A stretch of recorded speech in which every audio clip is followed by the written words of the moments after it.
તો ગુજરાતની જીવાદોરી સમાન ધરોઈ ડેમમાં પાણીની આવકમાં થયો વધારો। 31/7/2025ની સ્થિતિ પ્રમાણે હાલ ડેમની સ્ટોરેજ સ્થિતિ 84.65%।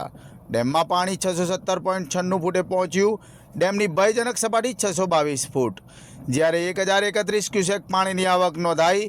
800 ક્યુસેક પાણી બીપીઓ ગેટથી છોડવામાં આવ્યું। ધરોઈ ડેમ કાર્યપાલક ઇજનેર કચેરીની સ્પષ્ટતા। સોશિયલ મીડિયામાં ધરોઈ ડેમના દરવાજા ખોલાયા બાબતે વાયરલ મેસેજ અંગે સ્પષ્ટતા। ધરોઈ ડેમના દરવાજા ખોલવામાં આવ્યા નથી, કેટલાક લોકોએ જૂનો વિડીયો વાયરલ કર્યો હોવાની વાત। ધરોઈ ડેમ સત્તાવાળાઓની અફવાઓથી દૂર રહેવા અપીલ। દરવાજા ખોલવામાં આવશે તો આગોતરી જાણ કરવામાં આવશે।